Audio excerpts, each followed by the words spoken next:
मैं 9 साल की उम्र का था जब एक दिन मुझे मासी अपने घर ले आई। तब मैं छोटा था, बातों की समझ ना थी। मासी मुझे बहुत प्यार करती थी, हर चीज़ मेरी पसंद की बनाती थी। लेकिन बचपन से ही एक चीज़ थी जो मुझे बहुत अजीब लगती थी। मैं अक्सर कमरे में अकेला बैठा रहता था क्योंकि मौसी मुझे बाहर जाकर खेलने नहीं देती। अगर कोई दोस्त घर भी आ जाता तो उसे डांट कर भगा देती थी।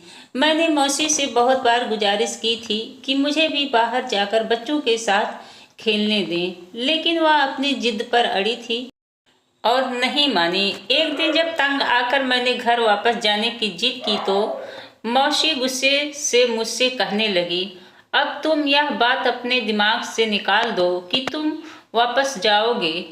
तुम्हारी माँ ने हमेशा हमेशा के लिए तुम्हें मेरे पास भेज दिया है, इसलिए जो मैं कहूँगी वही तुम्हें करना होगा, वरना सजा के तौर पर तुम्हारे साथ क्या क्या कर सकती हूँ ये तुम सोच भी नहीं सकते हो। बचपन में अगर मैं कपड़े भी बदल रहा होता तो मासी बेधड़क कमरे में आ जाया करती थी। हम लोग बहुत दूर एक शहर में रह रहे थे। मेरे माँ पापा कभी मुझसे मिलने नहीं आए थे। मैं उनको बहुत याद करता था, लेकिन उन्होंने तो शायद अपने सर से एक बोझ हटाकर फेंक दिया था। वह मुझे भूल चुके थे। अब वह मेरी जिंदगी बस मासी के आसपास घुल मिलकर रह गई थी। वह स्कूल में टीचर थी और मैं भी उसी स्कूल में पढ़ता था और मैं किसी लड़की से बात नहीं करता था। मासी अपना काम खुद अपने हाथों से करती थी। घर आकर खाना भी खुद अपने हाथों से ही बनाकर मुझे खिलाती थी। उनके हाथों में बहुत जायका था। एक रोज मैं फर्श पर ही सो गया, तभी मासी मेरे पास आकर मेरे बालों में हाथ फेरने लगी। मेरी फौरन आंखें खुल गई। इससे पहले मैं उठता मासी ने मेरे सर पकड़कर अपनी गोद में रख लिया और अपने हाथ मेरे बालों में चलाने लगी। मैं पहले तो मना करता रहा, लेकिन मुझे भी सुकून मिलने लगा था। नींद से मेरी आंखें बोझल हो रही थी। मैं वहीं पर मौसी की गोद में सर रखकर सो गया था। सुबह मेरी आँख खुली तो मौसी भी मेरे साथ ही जमीन पर सो रही थी। उन्हें देखते ही मैं हैरान हो गया और जल्दी से उठकर बैठ गया। मासी की हरकतें तो मेरी समझ से बाहर होती जा रही थी। अब तो मैं कोई बच्चा तो नहीं रहा था कि मासी की हरकतों को नहीं समझता। मैं अब मासी की ऐसी हरकतों को बुरा समझने लगा था, जिसकी वजह से मेरे दिमाग में मौसी का बहुत ही खराब किरदार बन रहा था। मैं नहीं चाहता था कि मैं उनसे इसके बारे में कुछ बातें करूं या गलत सोचूं। जितना हो सकता था उनसे खुद को दूर रखता था, लेकिन मौसी तो बहाना बनाकर मेरे पास रहने की कोशिश करती थी। मुझे अब मौसी से डर लगने लगा था। ऊपर से पता नहीं क्यों मुझे क्या हो जाता था, जब भी वह मेरे करीब आती तो अजीब तरह का डर महसूस होने लगता था। मैंने मौसी से छुपकर एक लड़की से दोस्ती कर ली थी। मैं अक्सर उससे बातें करती थी। मौसी की अचानक से नौकरी छूट गई थी तो घर में भूखा रहने का नौबत आने लगा, जिसकी वजह से मौसी ने घर के नीचे वाला हिस्सा किराए पर दे दिया। अब नीचे एक फैमिली रहती थी और मेरी खुशनसीबी ये थी कि वह फैमिली कोई और नहीं बल्कि उस लड़की की थी जिससे मैं बात करता था। उसका नाम सौम्य था। वह मेरी मौसी से ज़्यादा प्यारी तो नहीं थी, लेकिन हर वक्त तैयार रहने की वजह से हसीन लगती थी। लेकिन मुझे उसकी चाशनी में डूबा हुआ अंदाज बहुत ही अच्छा लगता था। मैं कब दीवानगी की हद तक उससे प्यार करने लगा मुझे पता ही नहीं चला। लेकिन अब मुझे यूं लगता था मौसी मुझ पर नजर रख रही है। मैं थोड़ा डर गया था, क्योंकि अगर मौसी को सच का पता लग जाता तो वह जरूर मुझसे फोन ले लेती और फिर क्या करती। मुझे तो अब इस हद तक उससे बात करने का नशा हो चुका था। मैं अपनी चाय से लेकर आज कौन से कपड़े पहनने वाला हूँ वह भी उससे बातें करता था और हर फोटो उसे खींच कर भेजता था। वह खुद भी मेरी तरह बराबर कदम बढ़ा रही थी। एक रात मैं उससे बात में बिजी था। मुझे यह महसूस हुआ कि जैसे मेरे कमरे से बाहर कोई खड़ा है। मैंने जल्दी से फोन काटा और सोने का नाटक करने लगा। वह शायद अभी भी वहीं मौजूद था। वह जरूर मौसी ही थी। थोड़ी देर में मेरा दरवाजा बजा तो मेरी रूह कांप गई। अगर मौसी को सच की भनक भी पड़ जाती तो मेरे लिए मुश्किल पैदा हो सकती थी। मौसी मुझे पसंद करती थी, यह बात अब मेरे दिमाग में रहने लगी थी। लेकिन मैं अक्सर खुद को डांट देता क्योंकि वह सब बस बच्चों की तरह मेरा ख्याल रखती थी। पर मैं अपनों मौसी के बारे में अजीब अजीब वहम पालने लगा था। मैं जल्दी से जाकर दरवाजा खोला, लेकिन उससे पहले कॉल हिस्ट्री डिलीट कर दिया और दिखाने लगा जैसे नींद से उठा हूँ। मौसी ने अंदर आते ही दरवाजा अंदर से बंद कर दिया। अब मेरे पसीने छूटने वाले थे क्योंकि मौसी की आंखें बेहद लाल हो रही थी। कमरे में गर्मी बढ़ती जा रही थी। मुझे सब बहुत अजीब लग रहा था और डर लग रहा था। आपको कुछ काम था रात के इस वक्त यहाँ? मैंने पूछा। मौसी ने कहा, नहीं, मुझे नींद नहीं आ रही थी। काफी दिनों से सो नहीं पा रही हूँ, इसलिए मैंने सोचा अब मैं तुम्हारे साथ इसी कमरे में सोया करूंगी। मौसी की इस बात ने तो मेरे होश उड़ा दिए थे। लेकिन आप यहाँ पर क्यों सोएंगी? मैंने जल्दबाजी में कहा और फिर अपनी ही जल्दबाजी पर पछताने लगा। क्यों सोऊंगी? इसका क्या मतलब? हमारा घर है, कहीं भी सो सकती हूँ। और अगर मैं यहाँ पर सो भी जाऊँ तो इसमें इतनी हैरान होने वाली बात क्या है? तुम खामोशी से मेरे पैरों वाली साइड पर सो जाओ और मैं तकिया वाली साइड पर। मैंने कहा, ठीक है, और मैं आराम से जाकर लेट गया और मौसी भी लेट गई। जबकि मैं अभी तक हैरान और परेशान मौसी को अजीब नज़रों से देख रहा था। पर यह सब हरकतें करके जो कुछ करना चाहती थी मैं उसे कभी भी नहीं करने वाला था। मेरे दिल में अब डर के साथ साथ एक और जज्बात मौसी के लिए पैदा हो चुका था, और वह नफरत का जज्बात था। पता नहीं क्यों अपनी ख्वाहिशों के आगे उन्हें अपनी उम्र नजर क्यों नहीं आ रही थी। और अगर इतना ही शौक था तो शादी कर लेती, रिश्ता उनके लिए मैं ढूंढ देता। और हाँ, यह ख्याल मेरे दिमाग में पहले क्यों नहीं आया? अगर मौसी की शादी कर दी जाए तो वह भी अपनी जिंदगी में आराम से रहती और उन्हें यह सब हरकतें भी करनी नहीं पड़ती। हमारे पड़ोस में एक 40 साल बर्मा अंकल रहते थे, जिसकी शादी के फौरन बाद उसकी बीवी मर चुकी थी। अच्छा खासा कमा लेता था। मैंने सोच लिया था अब मुझे ब्याह करना है। अपनी सोची हुई बातों पर अमल करके ठंडे दिमाग से सोचा। मैंने अपनी आंखें बंद कर ली थी। ये बात मैंने ध्यान रखी थी कि मौसी की शादी करवाना चाहता हूँ। ये बात मैंने सौम्या को भी नहीं बताया था क्योंकि मैं नहीं चाहता था मासी के बारे में मैं किसी को भी कुछ भी पता चले। यह सब बिल्कुल नॉर्मल सी बात थी। उनकी शादी की उम्र निकल चुकी थी और अगर उनके दिमाग में गलत ख्याल आता भी है तो शुक्र था वह मेरे लिए था। इसलिए मैंने सोच लिया था कि अब मौसी की शादी करवाकर मैं उनकी जिंदगी को आसान कर दूंगा। अगर मेरी जगह कोई और होता तो शायद मौसी अब तक पूछती रही होती। लेकिन मौसी की हरकतें से भी काफी खौफ रहने लगा था। अगले रोज मैं काम पर लग चुका था। बर्मा अंकल के घर जाना शुरू कर दिया था। उनके साथ अक्सर वक्त पर निकल पड़ता था। एक रोज ऐसे ही बातों बातों में मैंने उससे शादी के बारे में पूछा तो उन्होंने बताया उसकी बीवी की किरदार अच्छी नहीं थी। इसी वजह से उन्हें एक ऐसी बीमारी हो गई थी, वह आज इस दुनिया में नहीं है। तब से मुझे शादी से नफरत सी हो गई।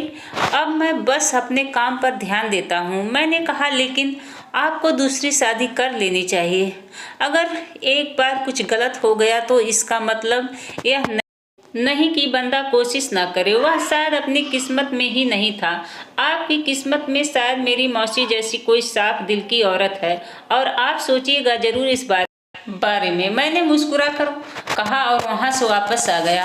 अब मेरे दिमाग में बर्मा अंकल की बातें घूम रही थी। वह पक्का खिलाड़ी थे। मुझे अब मौसी को जितना हो सकता था उससे दूर ही रखना था। उसके चरित्र पर कोई उंगली उठा ना सके। मैं यह सब सोच रहा था। मैं करता तो क्या करता, मेरे बस में कुछ नहीं था। जैसे मौसी की हरकतें थी, अच्छा खासा मर्द यही सब सोचता, बल्कि पहले भी कर चुका होता। लेकिन मैं ऐसा कुछ नहीं करना चाहता था। मैं मौसी को इस दल बदल में नहीं जाने देना चाहता था, जहां अंदर जाने का तो रास्ता था लेकिन बाहर आने का कोई रास्ता नहीं था। मैं खुद भी सौम्या से सच्चा प्यार करने लगा था। मैंने सोच लिया था मैं उससे शादी कर लूंगा। अगले कुछ दिनों के बाद बर्मा अंकल की माँ हमारे घर आ गई। मेरी मासी को तो सारे मामले का कुछ पता ना था, लेकिन अब मेरे डर के मारे पसीने छूटने लगे थे, क्योंकि मौसी ने जब उनकी पूरी बात सुनी तो एक सी नजर मुझ पर उसने डाली। उस नजर में कुछ ऐसा था कि मैं शर्मिंदा होकर रह गया था। मौसी का चेहरा बिल्कुल हैरान हो चुका था, वह परेशान थी। इसके बाद जब उसकी बर्दाश्त से बाहर होती गई तो एकदम उठी और उन लोगों पर चिल्लाकर उनको बाहर जाने को कहा, और औरत हैरानी से मौसी की तरफ देखने लगी। मौसी ने अपनी आंखें बंद करके खोली और औरत को लेकर कमरे में बंद हो गई। उसके बाद मौसी ने ना जाने उस औरत से क्या कहा कि उससे माफी मांगती हुई चली गई। मैं दौड़कर कमरे में बंद हो गया था। मुझे मालूम था कि अब मेरी क्लास लगने वाली है। मौसी को पता चल गया होगा कि यह सब मेरा ही किया धरा है, लेकिन मौसी ने मुझे कुछ ना कहा था, ना ही बाहर जाने पर रोक लगाई थी, बल्कि मुझ पर नजर रखना भी छोड़ दिया था। 3-4 दिन ऐसे ही गुजरे तो मैं भी उस बात को भूल गया। फिर से मैं एक बार अपनी जिंदगी की ओर मसरूफ हो चुका था, लेकिन सौम्या मुझसे खिंची खिंची रहने लगी और मुझे अजीब नजरों से देखने लगी थी, और रात में बात करना भी छोड़ चुकी थी। लेकिन मुझे तो उस वक्त बात करने की आदत सी लग गई थी, बल्कि जैसे नशा लग चुका था। मैं अब बहुत कोशिश कर रहा था कि वह मुझसे फिर से बात करने लगे, लेकिन ऐसा कुछ ना हुआ, और कुछ दिनों में उसके घर वाले यहाँ से दूसरी जगह शिफ्ट हो गए थे। उसने अपना नंबर भी बदल लिया था। मैंने बात करने की बहुत कोशिश की, लेकिन कुछ भी काम ना आया था। अब मौसी फिर से एक बार नौकरी करना शुरू कर चुकी थी। उसका ख्याल पहले की तरह ही रख रही थी। कभी वह बहाने से मुझे लगाती थी, लेकिन अब मैं उसको नहीं रोकता था, ना ही उससे डरता था, बल्कि जाहिर करता था जैसे कुछ हुआ ही नहीं हो। काफी वक्त तक यह सब यूं ही चलता रहा। अब मुझे खुद में बहुत बदलाव महसूस होने लगे थे। अब मैं हर वक्त कुछ ना कुछ सोचता रहता था। 1-2 बार तो मेरे दिमाग में ख्याल भी आ चुका था कि मैं उनसे शादी कर लूं, लेकिन यह जायज नहीं बल्कि पाप था। मैं अपने सवालों पर माफी मांग रहा था। मेरे दिमाग से अभी भी यही बात नहीं जा रही थी कि मौसी ने शादी के लिए मना क्यों किया था, और ऐसी क्या बात कही कि उस औरत को जो वह माफी मांगते हुए यहाँ से गई थी। पता करने के लिए अगले दिन मैं उसके घर गया, और उस औरत ने मुझे बिना बताए ही मुझे वहां से भगा दिया। मेरी पढ़ाई पूरी हो चुकी थी, और अब मैं कुछ काम करने का सोचा था। मैंने रिज्यूमे बनाकर हर जगह दे दिया था। जल्दी मेरी नौकरी लग चुकी थी। पहले के बराबर मैं अब काफी समझदार हो चुका था। मौसी अभी भी मेरा ध्यान बिल्कुल वैसे ही रखती थी जैसे पहले रखती थी, और अभी भी मेरे साथ बराबर अजीब हरकतें करती थी। लेकिन शायद यह सब मौसी के लिए नॉर्मल ही था। मैं खुद ही उन सब के बारे में ऐसा सोच रहा था, जबकि मौसी ने तो कभी खुद तो कुछ नहीं कहा था, बल्कि वह तो हमेशा ही मेरे बड़ा ख्याल रखती थी। सौम्या के जाने के बाद मैंने लड़कियों में दिलचस्पी छोड़ दी थी। वह धोखा देकर जा चुकी थी और दोबारा कभी बात भी नहीं की थी। मैंने भी अपनी नौकरी पर ध्यान देना शुरू कर दिया। अब मौसी काफी खुश रहने लगी। अब वह मेरे करीब आने की कोशिश करती थी। मैंने एक बार उन सब चीजों को नॉर्मल ही लिया था, और शायद यहाँ पर मैं गलती कर बैठा था, क्योंकि इस बार मैं जो सोच रहा था वैसा कुछ भी नहीं होने वाला था, बल्कि इस बार वह सब होने वाला था जो मैंने कभी ख्याल में ही नहीं सोचा था। अब रात को खाना खाते ही मुझे कुछ होश ना रहता था। जब सुबह होती तो जिस्म में थकावट सी महसूस होती थी, लेकिन अजीब बात यह थी कि मौसी मुझसे नजर ना मिलाती, बल्कि शर्माई शर्माई रहने लगी थी। मुझे कुछ भी समझ में नहीं आ रहा था, और मैं अपनी तरफ से कुछ सी अजीबोगरीब सोचकर खुद को बहुत परेशान में नहीं डाल सकता था। इसलिए मैंने यह सब ज्यादा काम करने की वजह से समझा था। मैं अब सुबह उठते ही रोज मौसी से छुपकर दवाई खा लेता था, जिससे मेरी तबीयत बिल्कुल सही लगे, लेकिन रात होते ही दोबारा से वही सब होने लगता।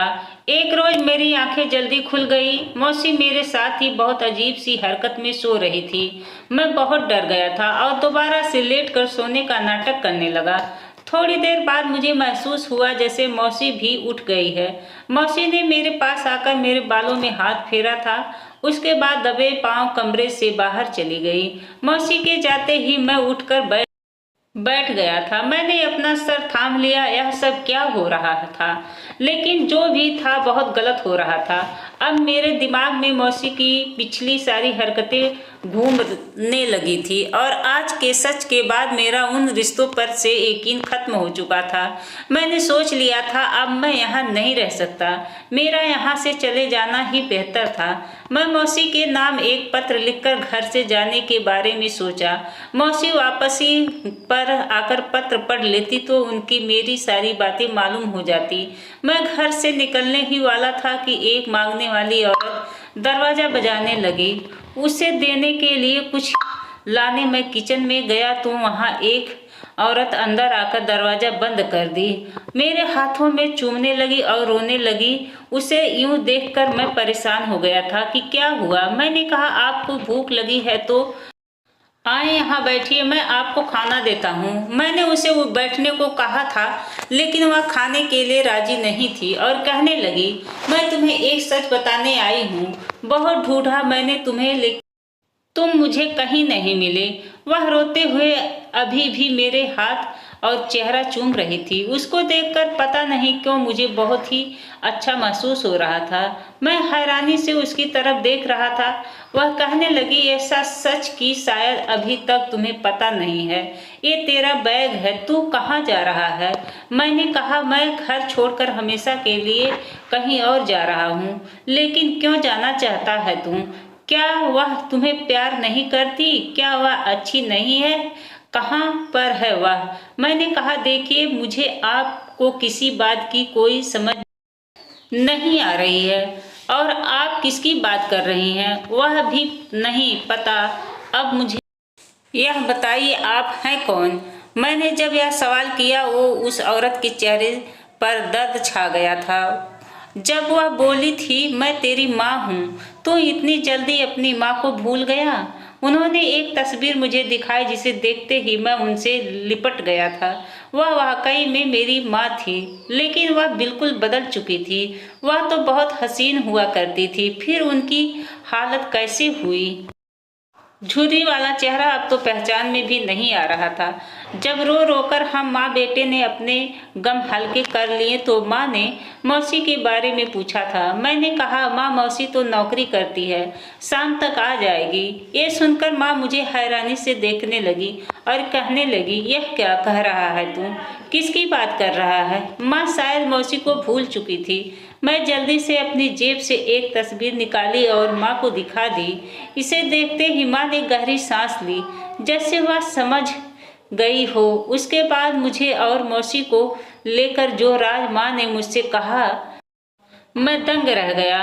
माँ ने मुझे पापा के बारे में बताया था कि तेरे जाते ही पापा ने दूसरी शादी कर ली। वह बालिक कम उम्र की थी। उसकी सारी बातों में आकर पापा ने माँ को घर से निकाल दिया। जब से माँ पुराने घर में रहती थी वह हर रोज मेरी तलाश में निकलती थी, एक उम्मीद पर कि एक ना एक दिन उसे उसका बेटा जरूर मिलेगा। और आज वह दिन भी आ गया था। माँ ने अपनी थैली से एक तस्वीर निकाली जिसमें मैं और मौसी एक साथ बैठे हुए थे। इस तस्वीर में मौसी ने लाल रंग का जोड़ा पहना हुआ था। मैंने माँ की तरफ देखा तो बोली यह तेरी मौसी नहीं तेरी बीबी है जिसकी बचपन में ही तुझसे शादी कर दी गई थी और तब से ही यह तेरा ख्याल रख रही थी। इसके घर वाले ने अपने सर से बोझ समझकर उसकी शादी तुझसे कर दी थी। यह बेचारी बहुत मजबूर थी इसलिए वह शादी के लिए हाँ कह दी थी और तेरा बाप इसे रखने के लिए तैयार नहीं था इसलिए तुझे वहाँ से लेकर चली गई थी। बचपन में सब तेरा मजाक बनाते थे कि यह तेरी मौसी है, बीबी नहीं। और मैं हैरान इस बात पर हूँ कि तूने सच मानकर उसकी बातों पर यकीन भी कर लिया था और आज तक उनकी बातों की वजह से खुद को अपनी बीवी की पत्नी कहने के बजाय उसे मौसी कहकर बुलाता था। यह सब जानकर मुझे अपनी सोच पर शर्मिंदगी हुई थी और मौसी पर तरस आया था। वह कितनी हिम्मत वाली थी, कैसे यह सब बर्दाश्त करती रही थी।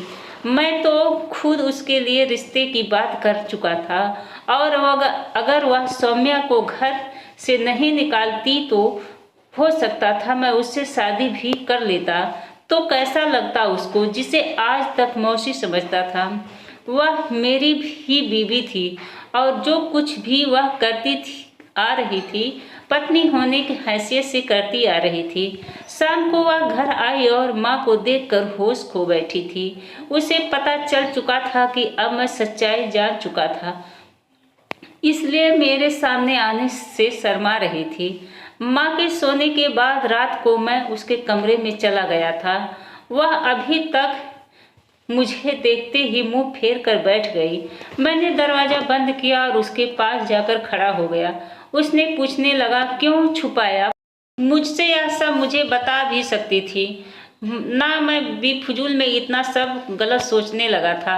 वह कहने लगी, मैं तो भूल ही गई थी कि तुम्हें यह सब नहीं मालूम है, इसलिए मैं खामोश रही। बाद में जब मुझे तुम्हारी हरकतों का पता चला, मुझसे दूरी और सौम्या से नज़दीकी का, तो मैं तुम्हारे हाल पर छोड़ दिया। सौम्या एक प्राण लड़की थी जो अपने नकली माँ बाप को लेकर ऐसे ही लड़के को लूटती है। मैंने उसे पुलिस की धमकी दी तो वह खुद यहाँ से भाग गई। मैंने कहा, जाहिर है कि तुम भी मुझे पसंद करती हो। वह कहने लगी, ये तुम क्या कहते हो? मैं तुमसे बड़ी हूँ, मुझे आप कहकर बुलाओ। उसने शर्मा कर कहा। मैंने कहा, लेकिन मैं रिश्ते में तुमसे बड़ा हूँ, पति हूँ तुम्हारा। मैंने शरारत से कहा तो वह हंस पड़ी थी।